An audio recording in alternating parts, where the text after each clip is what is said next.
WCB Podcast, your source for all things Chicago Blackhawks and everything hockey. With your host, Jarom and Tanner. Let's do it. Jarom and Tanner. All right, it's another edition of the WCB Podcast. It's Jarom, it's Tanner. What's up, bud? Oh, nothing much, buddy. You know, about to watch some best on best hockey. Dude, you just freaking doing that on purpose because of what we said before we started recording, huh? You dick. That's my gaslighting motherfucker. You're no better than the rest of the NHL. Best sons of bitches. Best. Let's Four go. Nations coming up. The Blackhawks and the rest of the NHL are on their week and a half break. They go back to practice on the 18th. Yeah, I think so. Games back on the 22nd. So in that time, gonna have some fun looking into the other things we can talk about because there is no hockey after this episode that we can talk about. Buddy, there's best on best hockey. I don't know what you're talking about. I'm talking Blackhawks. All right, take it easy. Okay. If you're new to this show, we do Blackhawks first, and then we do other shit. Well, there's Teravainen, and you can technically just start it up with that. The lone representative for the Chicago Blackhawks. Dude, watch him just be the fucking MVP of the tournament. I still think it's kind of funny that Seth Jones wasn't in consideration for Quinn Hughes' replacement. Yeah, it is kind of interesting, right? Because, I guess we could just touch on it real quick, but the fact that maybe because Quinn Hughes was left-handed, they wanted to go with another left-handed D, but at that point, it didn't really matter because I think Sanderson's the seventh defenseman right now. Yes. Yeah. And they have, because either way, he could have, I don't know, whatever. I guess they just like Sanderson more, which is fine. Protect him for the trade deadline, which potentially we'll get into here in a little bit. Before we get to Hawks talk, I don't know if you follow our social media, but we kind of promoted the first annual WCB Podcast Winter Classic this past Friday against Level Zero for a good cause for the Same Here.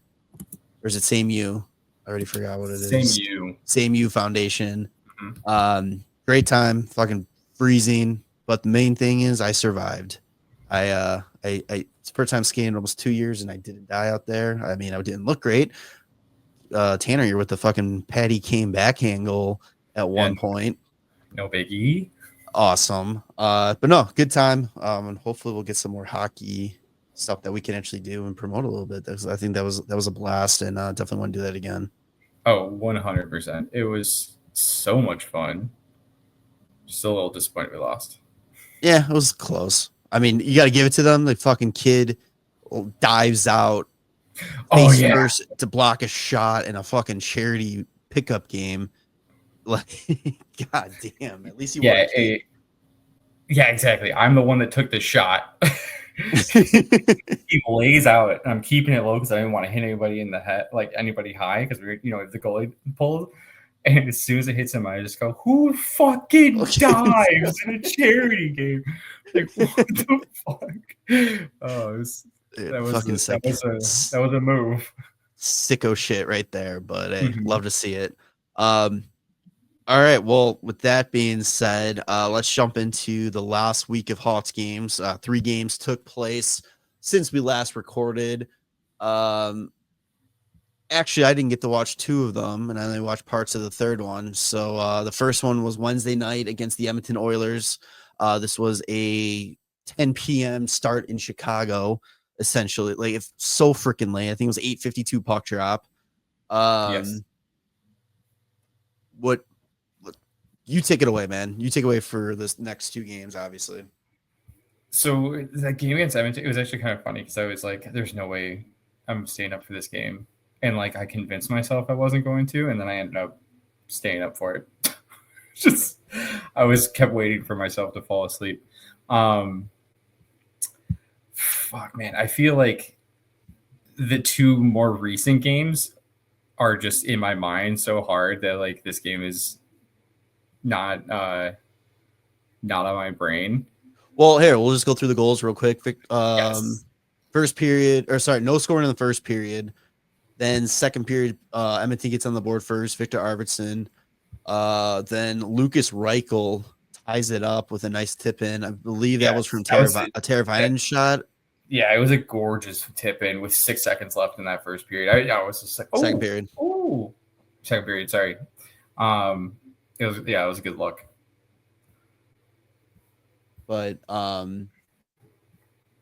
I'm just rewatching really quick here because those are the ones too that it's like we talk all the time about like all these young kids getting their moment, and I feel like this was a moment Reichel needed. Mm-hmm. Like it didn't have anything to do with the outcome of this game or anything like that, but it was like a good like fuck yeah type of moment for his fifth of the season. Yeah, it was a very nice tip. The Oilers came out and scored pretty much immediately in the third period, and I was like, damn, because it had been a pretty close game up until that point. I mean, it was Soderblom in it for this one, and he was, I mean, one of those nights where he's the one that's keeping them in it because, just stonewalling like Draisaitl and McDavid. And there's something, now that I'm remembering this, the way that like there was a few different times that a few Edmonton players would have a wide open chance like right in front of the net. And I was like, oh, fuck, here we go. And then all of a sudden he's just like nice and easy, just glove save. Like it was routine and just like such a good scoring chance. I'm like, damn, man, he looks so calm. And like, just, it's like, it's coming easy to him. I was like, holy shit. Draisaitl does end up getting on the board, unfortunately. And then when the Hawks were down 3-1, I was like, damn, this game was good. And then, our boy Donnie gets a goal on the power play, and I'm like, oh, could it be? Could it be? Yeah, I'm just rewatching the little highlight thing. It's just, dude, Ryan Donato's having a year. Yeah, he's having a great year. We're going to talk about him more in a little bit here. Absolutely. And then Alec Martinez gets a nice little rip, assisted by Ryan Donato. Finds him on the far side. It's just gorgeous. Hawks tied it up, going into OT, baby. How the hell does Alec Martinez,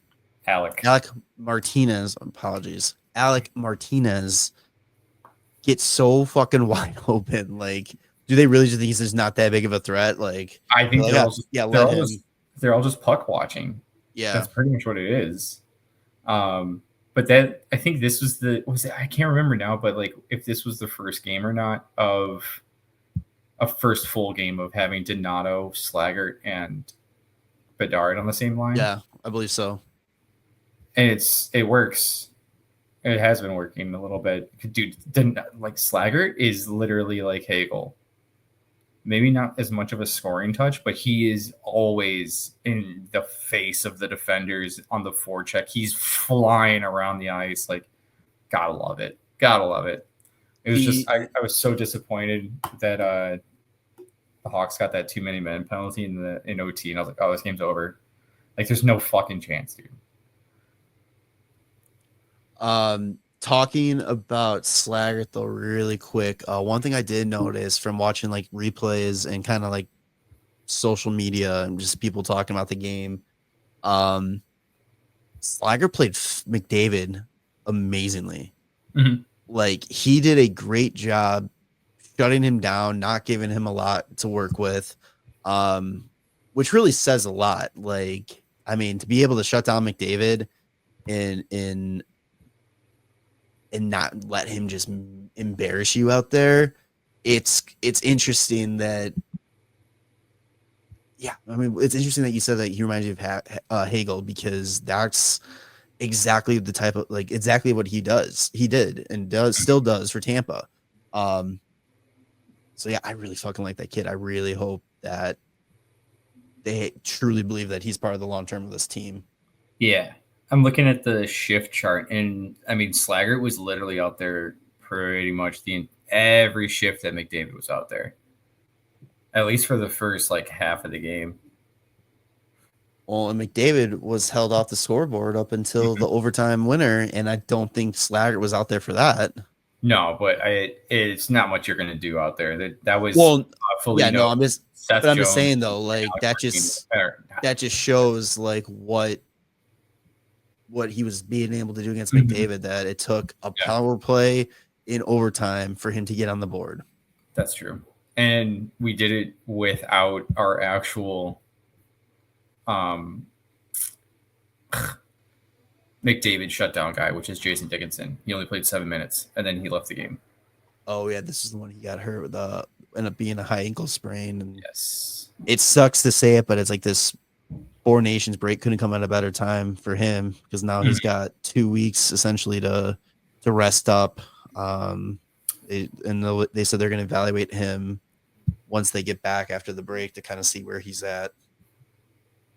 Yeah, what was it? He's going to miss at least 2 more weeks after that. Was that what it was?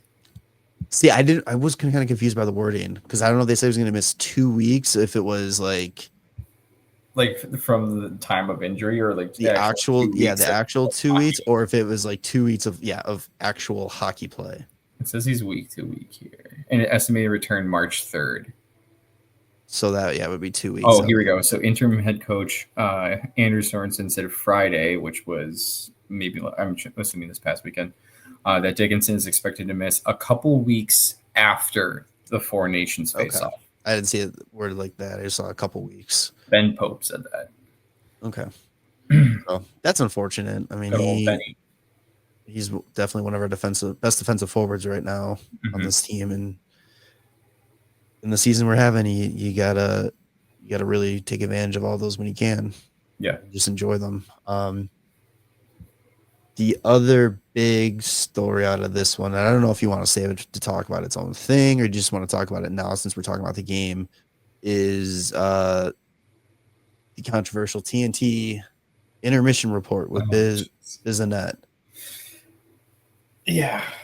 So basically, unless you've been living under a rock, you know the whole situation. Isn't that tore Connor Bedard's game down, pretty much told him that he's playing pond hockey out there, and pretty much said that if he continues this way, the Hawks will be a lottery team, and it's on him for that. Paraphrasing, of course. But so this was a huge debate, and it's been super interesting this whole season with the whole Connor Bedard critique. Right after it was critique from Mark Messier, not even a week earlier. Like that was literally that Saturday before. So your Saturday to Wednesday gets critiqued twice on national TV. Initial thoughts that he's going to ruin the morale of the team, and then the next is that he's playing pond hockey and he's going to keep the team a lottery team. Good stuff. My first initial thought with that was fuck those guys. I mean, we already talked about Mark Messier. I mean, it's a lot coming from a guy that has the history of just torpedoing a team because he wanted it his way. Isn't that? I was like, okay, pissed off because the Hawks called him out too, which is hilarious. And the next day, it was doing 22 points in 21 games when it took an entire career for Biz Nasty to get that. I thought that was amazing. Hawks admin, well done on that. But after sitting on it for a little bit and kind of like relooking at it like the next day, I understand where he's coming from. I think that what Bizanet was saying is valid. The thing that I think he's wrong on is just the situation that what he's critiquing him on is out of Bedard's hand because he doesn't have the support to accomplish what Biz is saying that he needs to do to take the team to the next level and his game to the next level. Yeah. And I think one of the critique that bothered me was the initial one where he is breaking down a play where Donato passes to Bedard and Bedard gives it back to Donato, and then McDavid's all over Bedard and he's looking for the puck back, and then he's shrugging his shoulders, and it's like you actually look at the play, it's like he's not looking for the puck back, he's looking to see what's going on in the play, And I'm sure he just shrugs his shoulders because it was a great pass that ends up without a shot on net. And it's probably like, hey, yeah, okay, that's another one where, we don't get the shot off. And it's same shit. Yeah, like I'm just like, if you're gonna point out something that he does incorrectly, like at least get it right in the play. It gets so weird. And that's such a poor one to use too, because it's like, oh, how are you supposed to get the puck with Connor McDavid covering like that? Okay, you want to talk about 99% of the rest of the league, who Connor McDavid is the best player in the world. Mm-hmm. Like, yeah, there's going to be issues trying to get the upper hand on him, especially when you're a 19-year-old kid with no support on your team and you weigh $180 soaking wet, maybe.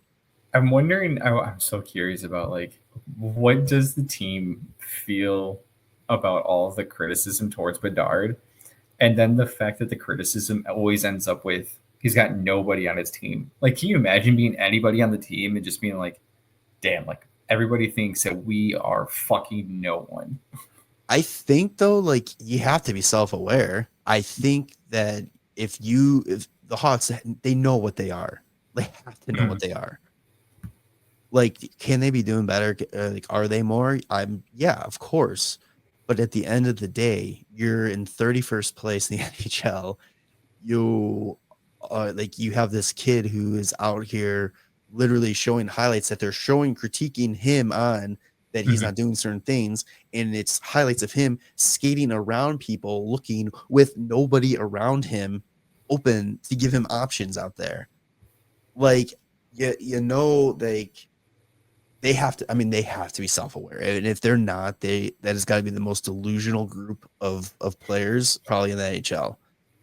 Yeah. I think they know. And so our favorite former Blackhawk analysis, Kobe Cohen, had Patty Maroon on his show. I think it was either the next day or the day, like a couple days after.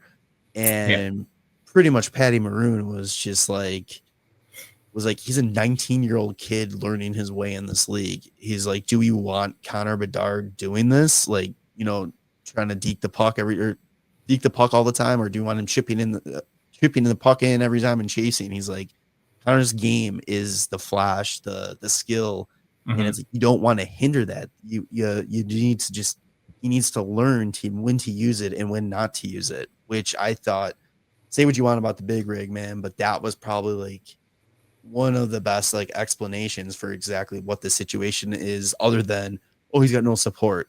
Like, no, he's got to learn when is the right time to deke, when is the right time to chip in. Yeah. And when's the right time to make the actual pass.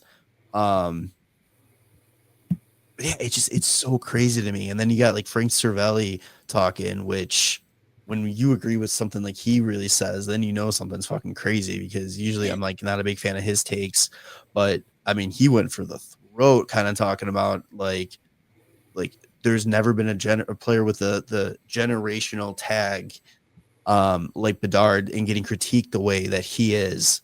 Yeah. And he's like, you don't hear Matthews getting thrown under the bus, although I don't know Matthews ever got that generational talent tag. I think that it was. I don't think.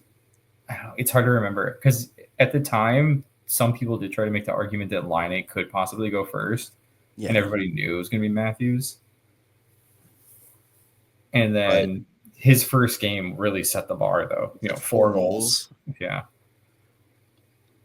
But I think that's one of the other things that really put people were so disappointed with Bedard, because he didn't score 5 in his first game. Yeah. It was just like, oh, geez. And here's the thing. It's like people are criticizing him because he's this generational player. They're the ones calling him generational player, not Connor. Connor's not the one doing it to himself. You are putting the tag on him that he's a generational player. And then when he's not performing, you go and you use what you use to make your case of why he's a generational player against him, why he's underperforming. It's like you're literally like Maximo with Sonny. I'm playing both sides of the fence, so I'm never wrong. Like, that's what these guys are doing right now. And it's so frustrating. It's like, I understand they got to get their clickbaits in and like, their headlines to get people views and their clicks and all that kind of stuff. But at the same time, it's like, come on, you guys. This kid is 19 years old. He's going to be the all-time leading scorer for teenagers in Blackhawk history by the end of the season. He's still leading this team in points. He's got 19 points in 20 games going into he had an assist in this game. Yeah, and it's just the other thing too. I was thinking about this today. So you talk about players underperforming. People are talking about Rantanen, and they're just like, oh well, it's a different. He's underperforming, it's just a new situation, all that kind of thing. Why is that any different? He's an underperforming player. He's a superstar player, underperforming. He's got a hell of a lot better talent in Carolina around him than he does in Bedard has in Chicago. Why is it any different there? What's the difference there? If anything, I feel like Rantanen is a lot worse for him underperforming than it is Bedard. Yeah. Because he's already been, I mean, they probably give him the benefit of the doubt because people want to put like a generational bust tag on Bedard and just try and say he's just like a regular ass player. It's like, not really. He's fucking better than a lot of players on other teams, and he's 19, so he's just going to be even better. One more thing before we put this part to bed is last week when we did the Messier, we talked about Messier. I'm going to call this out because we did have a comment talking about how we are doing a disservice by calling Bedard a generational talent. We're not calling him a generational talent. We have, from the get-go, have said that is a dumb term, and it completely it's used and does not. I don't think it means anything what it used to mean, because the way these players are developing now, it's just like the next guy is just better and better than the next one. I think generational talent is such a dumb tag to use that I think the better way to put it is Connor Bedard's a franchise player with generational upside. Yes. I think that's fair. Yeah, because I mean, I think he's much better than like a lot of like regular first overall picks. Yeah, 100%. No, I 100% agree with that, and I just think that it's just so ridiculous that people get pissed off about hearing the generational tag thing, and it's like the people that are they're not the ones putting this on them. Crosby didn't put that on him. McDavid didn't put that on him. Yeah, Bedard didn't put that on him. The media did. Scouts did. It's frustrating. Celebrini too. Ooh. Would you rather start your franchise with Celebrini or Bedard? Yeah. One more time. Like, if I hear that one more time, I swear to God. I honestly would compare Bedsy. If you compared him to Jack Hughes, you right now you would probably be like, oh, Jack Hughes is way better. But Jack Hughes, when he was in his second year, only had 31 points. In his first year, he had 21 points, and people were like, I don't remember hearing as much criticism about Jack Hughes at that point. It's so fucking weird. That's what I'm saying. It's you look at a lot of these. Nathan McKinnon. Yeah. Bedard blows him out of the water. Yep. His first two seasons. It's Jesus Christ, you guys. Nathan McKinnon was on one of the worst teams in NHL history. And people didn't shit on him as hard as they did on Bedard. Or as they do on Bedard. And I just you said it last week, and it's I don't know if that's just the case. Is it just because he's Chicago? Yeah. If he was on any other team, would it be like this? Is it just people being, salty because Chicago landed him? Yes. And people just don't want Chicago to have nice things. We're not supposed to. We're supposed to suffer from success. Not the kid's fault, man. Don't fucking throw him under the bus for no reason. But sorry, I kept saying one more thing. His response at the practice the next day, pretty much, first off, Connor Bedard drops butt hurt in a media scrum. Give him the C right now. The kid's got it. He knows what it's going to take to be a leader. But him pretty much saying, he's I know when I make a mistake. I don't need to listen to TNT, intermission to find out when I make the mistake. And it's he pays he claims he pays no attention to it. Take it for whatever he says. Sure he hears about it. Yeah. I'm sure he's not looking for the advice. But his response to it when he was asked about it was, I don't think any better than it could be. Mm-hmm. The kid gets it, and give him the time, give him the resources, and give him the support that he needs, and just watch him fucking go. And I just can't wait to just see all these people just eat crow for it. Oh yeah, eat crow. Eat crow, man. Fucking all right, I'm done with that. And just last thing from this game that's not like that kind of stuff related, but Bedsy went 8 for 13 at the faceoff dot, 62%. And I think even more impressive is he went 75% against Draisaitl. He went 3 for 4, and then he went 4 for 7 against McDavid. So a total of like 7 for 11 against those two guys. Uh-oh. Bedsy learning how to take a draw. Yeah. He went 0 for 1 against Adam Henrique, and then he went 1 for 1 against Nugent Hopkins. Have those stats up ready for the next couple games, because I believe I already have them. Okay, I believe he is doing pretty good. He's went just as a sneak peek. He went 50% in both of the next games. Okay, so I mean, he's definitely improving. I mean, 50% is fantastic, which I absolutely love. All right, let's move on to Friday's game against Nashville. Again, the Hawks lost both meetings 3-2. So this is one of those games you just want to win. Like, you need a win against them. It's not going to do anything for you, regardless, in terms of moving up in the standings or anything like that. But it's we're not far from pushing Nashville down below us. I haven't looked at the standings in a minute. They're literally just above us. This one, the kids fucking felt it. I mean, everybody fucking felt it on this one. Oof. That's right. Take it away. Take it away. Take it away. Take it away. Frankie Nazer, baby. Little baby Frankie. Gotta love him. I honestly think, like, there's so many times that I just think he's gonna score every fucking game. He can. That's the thing. He's getting better, like all the time, and like he's so noticeable out there. Fuck, man. He's got 10 points in 26 games right now. He had 2 this game, and I think over the last like 10-ish games, maybe a little bit more. There was that one streak that he had 4 games in a row. He had 5 points in 4 games. So he's got like 7 in like the last like 10 games, 10, 11 games. And like he's only 21? Yeah, he's 21. Is he 21? Yeah. He just turned 21 like a month ago. This was the 6th setup from Vlasic, right? Mm-hmm. Yeah. Another one where Alex Vlasic doesn't get enough praise for how fucking good he is for being as like tall and lanky as he is. Gotta love it. Especially since like UC Saros is usually somebody that absolutely just destroys us.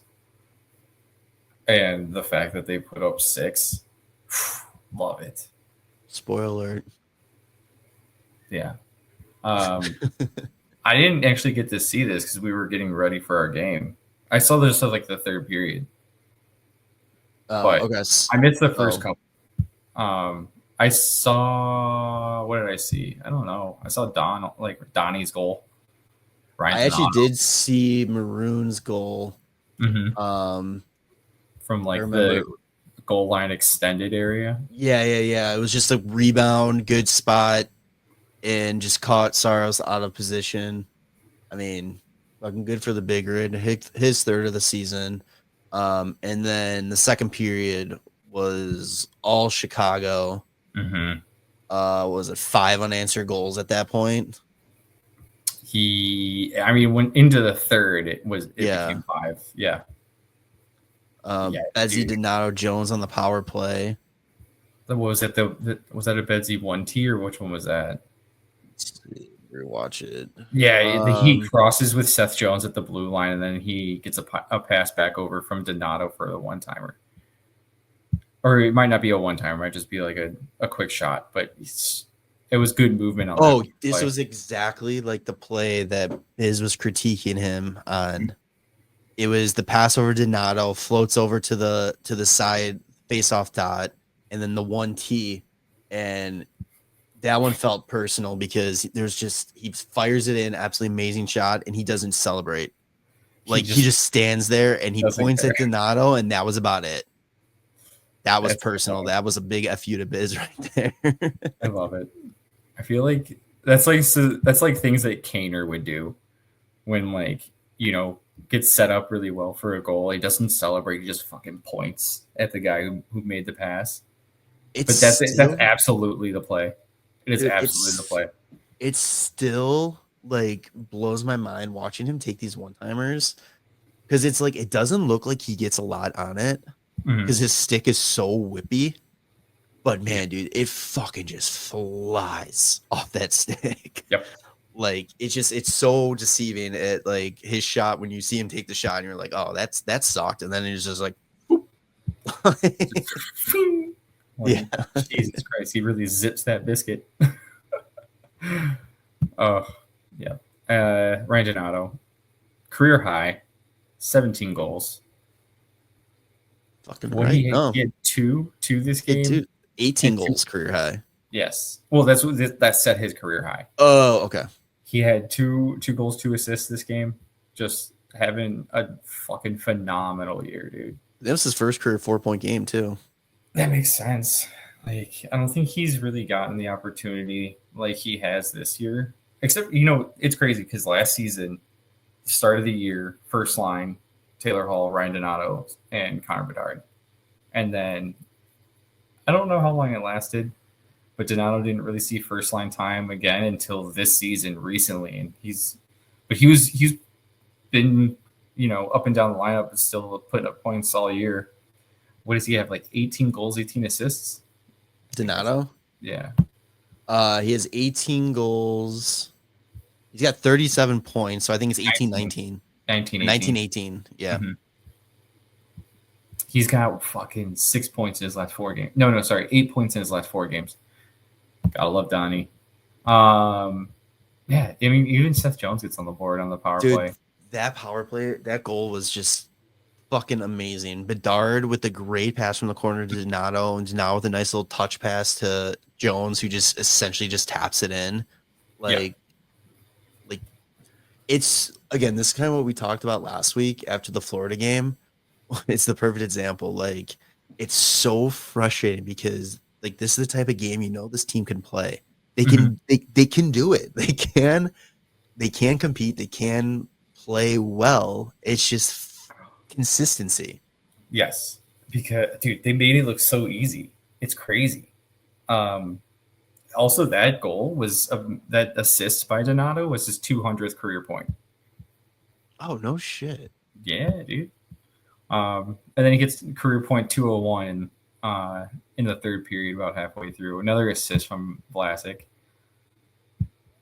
Yeah. Gotta love it, dude. And that one was just a nice little poke up from Vlasic, and just it almost looks like Donato was like, those typical men's league games where you're blowing the guys out, but it's like you're a dick if you dump the puck in, so you just try to put it on net. That's 100% what that was. He goes short side with that one. Yeah. He's got on that short side. Good shot. And then Tommy Novak, who cares? Yeah, who cares? 6-2 Hawks win on this one. Mrazek gets the win right in this one. Yes. Or was it Soderblom again? No, I think it was Mrazek in this one. Yeah, Mrazek 31 for 33, 939 save percentage. He definitely one of those games he needed. It's been a little bit of a rough go for both goalies in terms of getting the victories and all that kind of stuff. So yes, it's good to see that. And then on Saturday, the Hawks wrap up their little mini 3 and 4 games against St. Louis. This one was fucking wild. Yeah, this one's all over the place, man. Fucking Hawks go up by 2 in the first period with Craig Smith and Ryan Donato. Second period. Ryan Donato can score goals. He's all about it. Him getting a goal from Bedsy, no big deal. The second period was a completely different game where St. Louis scored 3, and it just happens to be, I think, that one net, each team was shooting on it, and all the pucks were just going in that one until the third period. Then it was back and forth. Holy shit, right? Because it's Alec Martinez ties at 3-3, Cam Fowler 4-3, Tara Vinen 4-4, Mikheyev 5-4, Robert Thomas 5-5. It's just like, okay, I think everything's just going in tonight. Blues outshot them by like almost double, and still 5-5 because Jordan Binnington's Canada's goalie. God help the Maple Leaf. Yeah. And then probably the longest shootout we've seen in a while, huh? Yeah. There's one. What? It was yeah. Jesus Christ! How many rounds does it end up going? It went 10 rounds, but like 20 shooters, something like that. The only goals were Shen, then Teravainen, and then there was another goal until, was it, how do you say that guy's name? Radek Faksa. Faksa. Mm-hmm.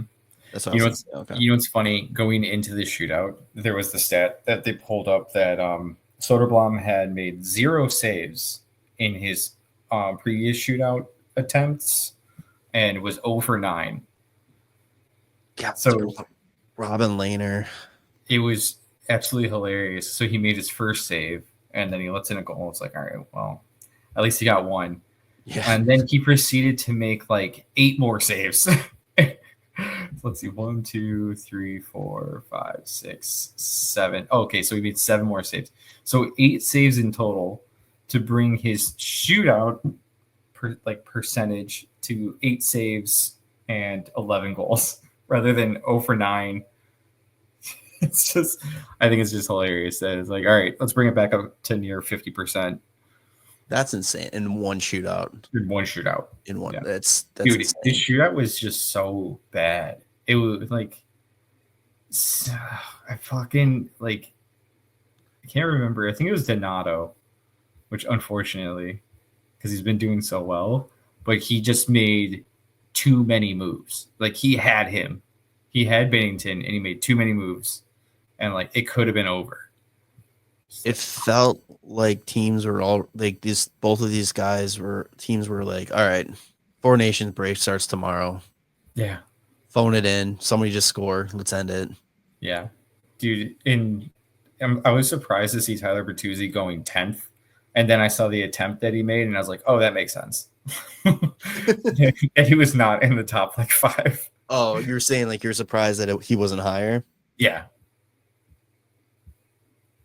Yeah, it was interesting that they went Bedsy, Teravainen, and Donato, which I'm like, okay, that makes sense. And then they went Craig Smith 4. And I'm just thinking like maybe he just is the one that always scores pretty frequently, like after practice, like gets off the ice. I honestly don't think that there's a lot of options. Well, right after Craig Smith was Reichel and Mazur. I'm not saying Sorensen's the smartest man. I'm just saying that there's not. Yeah. There's not a lot of options. I'm surprised you didn't see, like, you saw Patty Maroon go out there, Nick Foligno. I'm surprised we didn't see, like, Seth Jones get a shot. Again, I'm not saying Sorensen is the smartest guy. Yes. I also should bring up the fact that Seth Jones did have a chance in overtime where he just fucking lost it. Maybe he went in order of what they did last practice or something, because they always do shootout drills at the end of practices. So it's like maybe he just was like, you know what? When his pocket still had the slip from practice, I was like, let's just do this. Fuck it. Yeah, right. So Hawks go 1-0-2, pick up 4 points in 3 games, which Hey, that's Blackhawks Hockey, baby. can't complain about that. 3-3 and game. 4 in their last 10 games. You hear that? Only 3 regulation losses in the last 10. Let's go. Plateau. Just you move up, you lose, you get a point, you go up a little bit, you win, you lose. Like it's just not going anywhere. We're 4 points above the Sharks right now, with also 2 games in hand, and we're only 4 points behind Nashville right now. But Nashville's got a game in hand. So 27 games left. Yes. Realistically, I mean, what's your expectations here? Like, what do you think? I think we push playoffs. I think we. I said expectation, not delusional thoughts. We sneak into that second wild card spot right now. Let's see. We're only 63 points. We're only 22 points back. A sick little win streak for the rest of the season. And every team in front of us just somehow like doesn't win another game. Off the flash to the base of the earth. Oh, yeah. No, seriously, like, realistically, I mean, they're sitting holy standings wide. I mean, they're sitting 31st in the league, 4 points behind Nashville for 30th. Like, and what you said, Nashville's got a game in hand. Mm-hmm. I mean, I think it's safe to say bottom 3 is locked. Yes. I mean, crazy things can happen. I mean, especially when you got Buffalo only 8 points ahead. Could just Buffalo it up and literally lose every game for the rest of the year. So let's not say, we'll say bottom 3 is probably like 75% locked. Isn't that what happened last season? Is like, was it Anaheim or was it?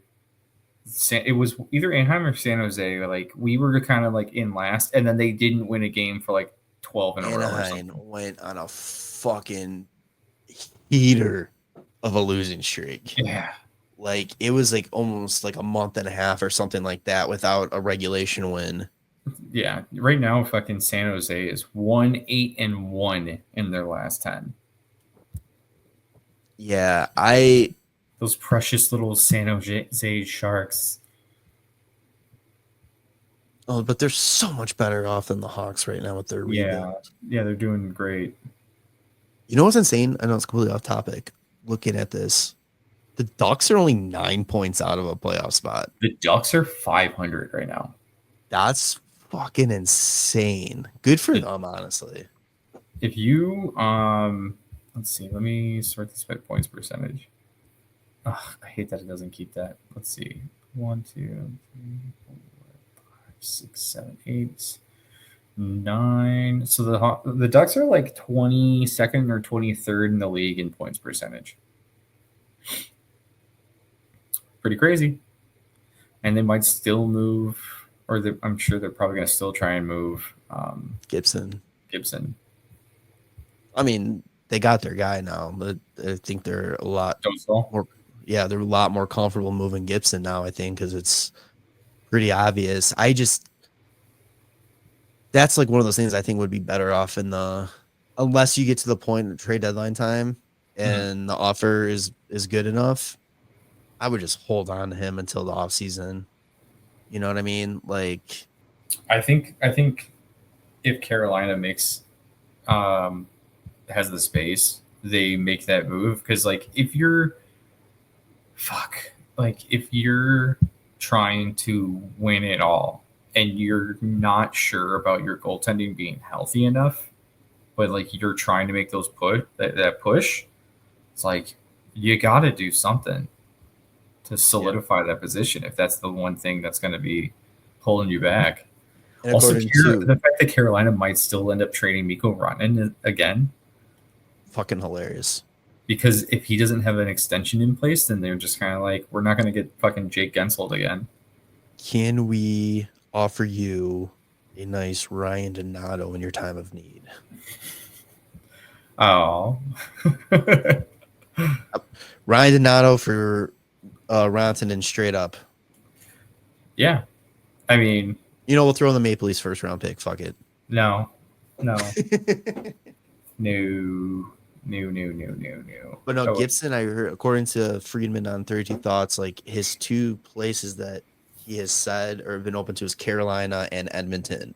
yes. And Edmonton would be fucking scary if they can get Gibson. Yeah, I mean, I just don't know how they make it work. It's easy. You just trade Stuart Skinner to Anaheim. I don't think Anaheim needs a Stuart Skinner. They don't. They just flip That's him again. You give them Stuart Skinner because, like, obviously you don't. I don't think John Gibson and Stuart Skinner are gonna split time. I don't know. I can't wait to see Stan Bowman and the Edmonton Oilers. It's gonna be fucking hilarious. Oh, dude, it's gonna be so good. I'm surprised he didn't get Brandon Saad. Right? I wonder if he made that call. He had to have. He did. There's no way he didn't. And then I wonder if Saad was just like, no, go away. I'm not letting you trade me again. Leave me alone. Yeah, lose my number. Jesus. All right. So let's move it on to the Hawks deadline plans. Yes. It's being thrown out there a lot. We've talked about it. We both agree it makes more sense as an off-season move. Yeah. But with the salary cap going up and knowing where it's going up the next 3 years, or having a very good idea where it's going up the next 3 years, a lot of quote-unquote experts have Seth Jones on their trade board for trade deadline. Yeah. Isn't that interesting? Legitimately, do you think? Yes, I do. You think there is a possibility that this could be a deadline move? 100%.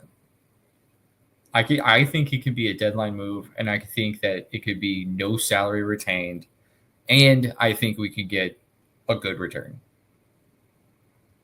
I think the best thing to happen for the Hawks was the salary cap going up the way it is, because it makes Seth Jones so much easier to trade. Yeah, it makes it easier to take that salary on. Yeah. And if it means us taking on a bad contract that's got 1 year left, shit, if it's even a 2-year where next season's the last year and you don't retain salary, fuck it. But yeah. It just feels like, no pun intended, the stars are aligned for Dallas to make a play here. Yeah, I'm just curious, like, what Dallas would end up doing after this year, if that's the case. Because, like, can you imagine signing Johnston? I was gonna say we put them in that position where they don't have the space available to get Wyatt Johnston signed, and so then we're like, we'll take him. I mean, or like I have been saying, just fucking Wyatt Johnston for Seth Jones straight up. And we'll even toss it, and we can toss in a draft pick that you would have got if we offer sheeted him. Yeah, I mean, just toss in that. I would say, yeah, toss in the fucking Toronto first. Yeah, and because that's literally the first round pick that's like right in Dallas's wheelhouse of like where they've been like really nailing a lot of these picks. Yeah, and they don't have a first this year because that's the one that they traded to. They don't have a first for a minute, I don't think. Yeah, they do. They have a first next year.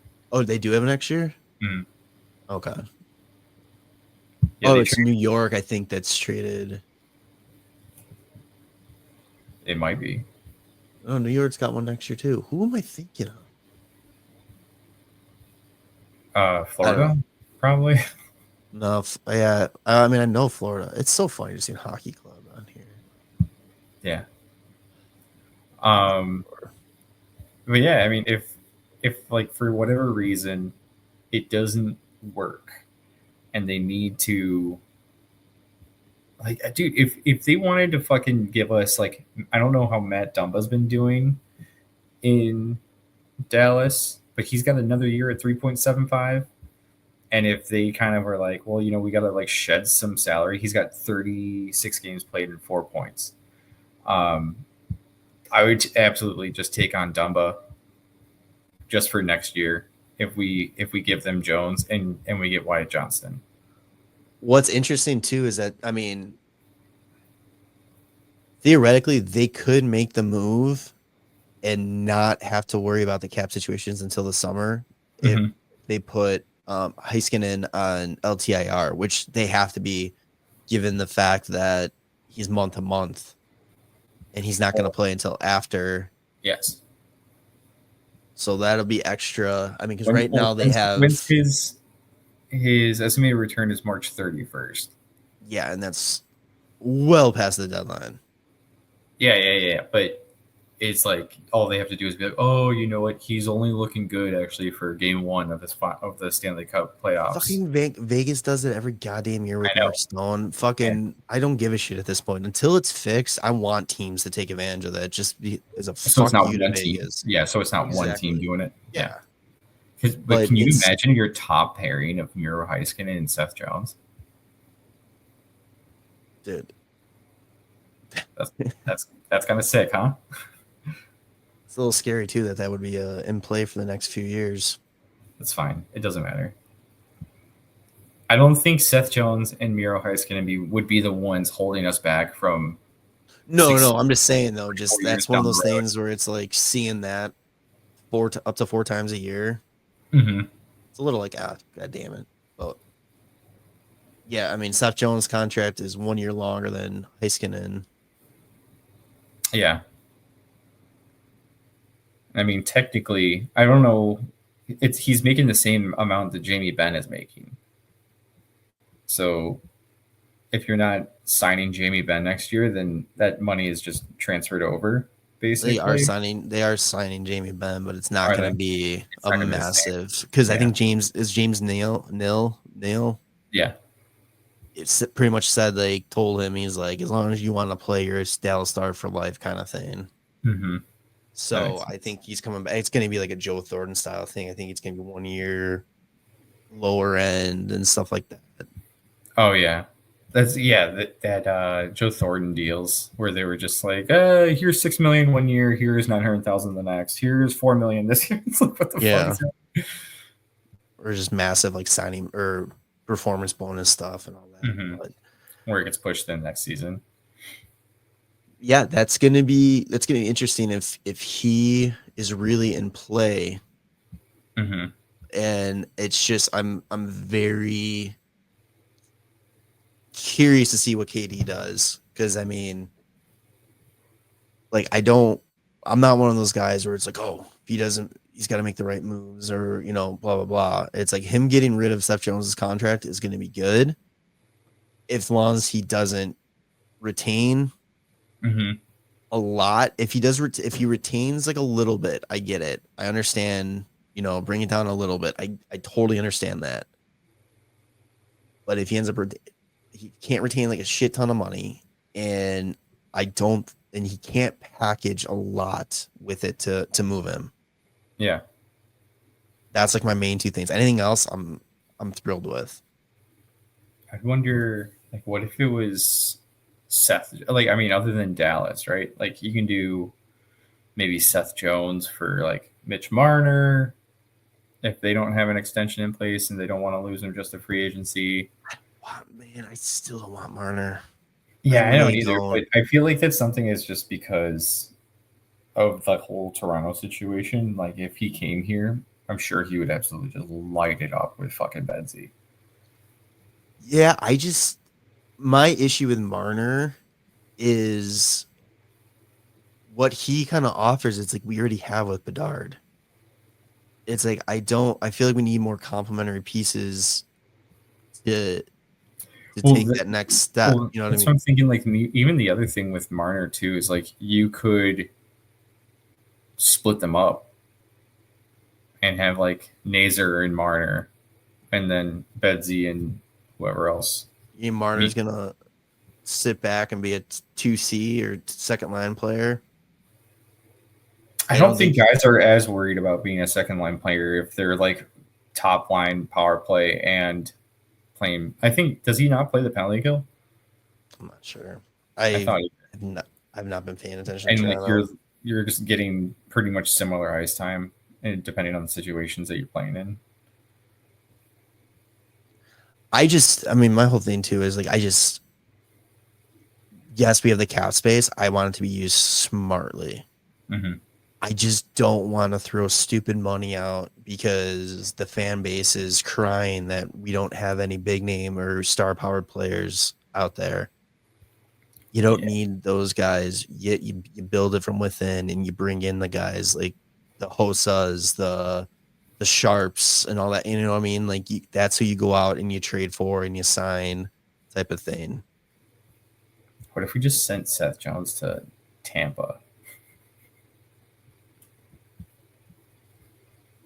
Could send Seth Jones wherever. I don't care. And again, I hate saying that because I do like Seth Jones. Yeah, I do too. I think it's just he needs to go in a situation where it's a win now situation, and he needs the opportunity to play for a legit winner. For his sake, he needs to be on a team that's like where he thought the Hawks were headed. Yeah, it was never, the thing was, it was never Seth Jones. It was the contract that he was given by Sam Bowman and all that. I think the Hawks end up winning this deal in the long haul with what the return was, what the Hawks gave up to get Seth Jones. Yeah. Like, I mean, Boquist has been waived multiple times.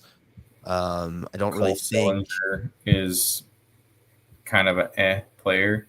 Yeah. It's funny, too, because we also got Nolan Allen. Right. So you get Nolan Allen, you got Seth Jones, and Seth Jones could potentially turn into something massive, too. Mm-hmm. I think right now the Hawks won that trade.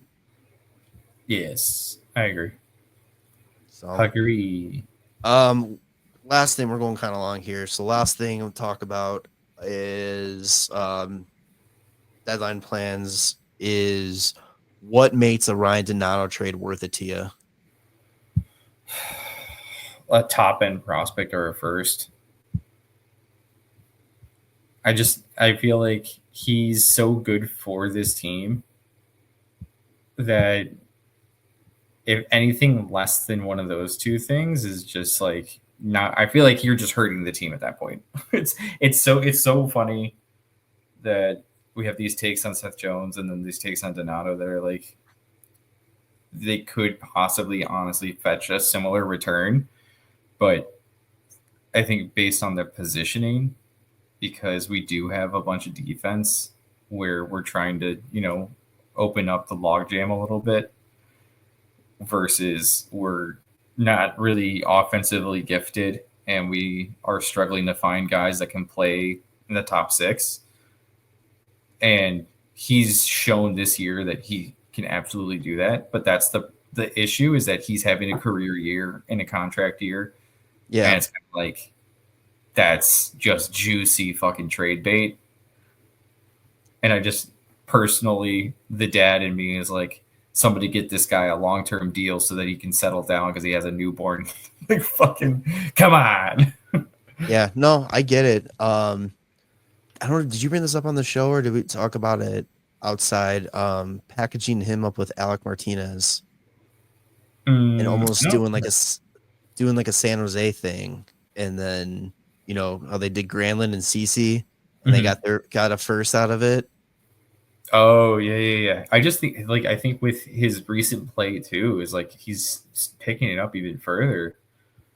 Like he might be able to just get a first on his own, especially some teams are going to be willing to do that.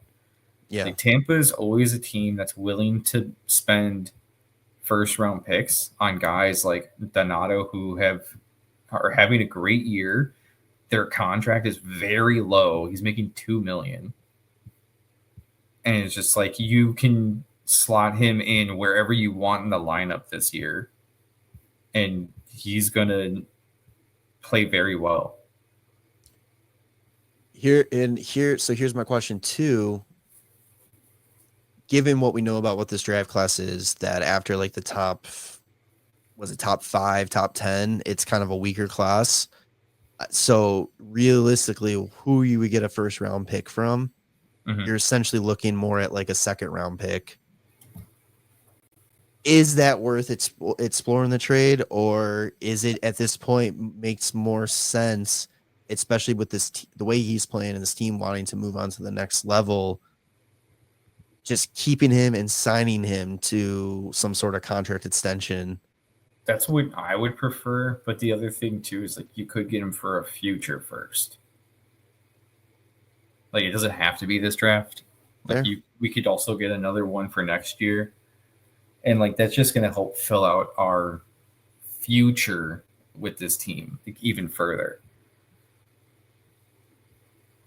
Yeah, and I honestly think the more first round you can pick up, I mean, the better, especially when it comes time to adding key pieces in a year or two. Trade those firsts for guys that are like, 24, 25, 26 that are on teams like ours where, they can come in and be here for a while and contribute.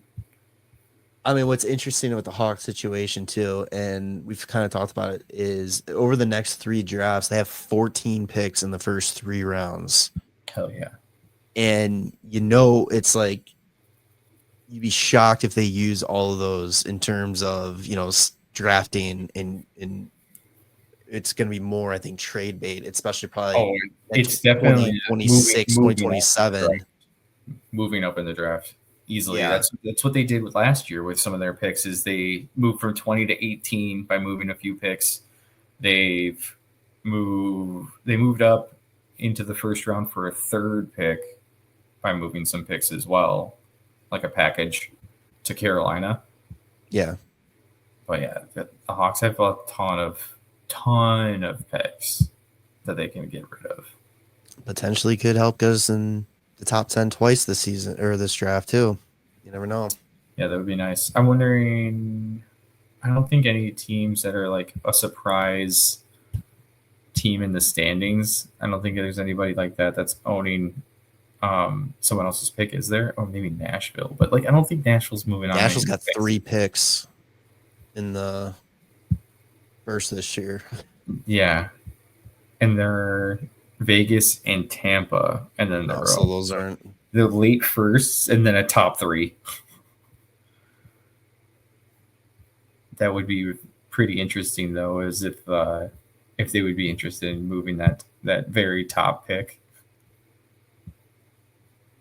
Yeah, Dude, Nashville's another one where they have a ton of their current cap space because you know how it's like accrued and all that weird shit. Yeah, they have $20 million in current cap space. Just start knocking on that Seth Jones door. I was going to say, you want Seth Jones back for one of your 3 first-round picks? Yeah. So that'd be fun. I don't know. Yeah, it'd be interesting. So we're going to wrap this up here. Gone well over an hour. So real quick, 4 Nations starts tonight. When most of you will be listening to this, your quick pick, who's winning it? USA. Even without Quinn Hughes, USA. Let's go. Countryman, let's go. All right. Episode 309, what do you want to call it? Well, I thought we were going to talk more about 4 Nations, so I was going to say, hey, 4 Nations, but it's not. What's the oh my God. What was the old like Britney Spears guy that was like, leave Britney alone? Oh yeah. Just do leave that. Bedsy alone. Leave Bedsy alone. All right. Episode 309. Make sure to follow us on your favorite podcast sites. Apple Podcast, Spotify, the big 2. Subscribe to the YouTube channel. If you're not already, like this video, share it. Social media at WCB Podcast. And we will see you on the next one. All right. Love you, boys. Bye. Thanks for listening to the WCB Podcast. Be sure to subscribe wherever you heard this podcast. To connect with Jarom and Tanner, check out the boys at WCB Podcast on all social media. We'll see you next time.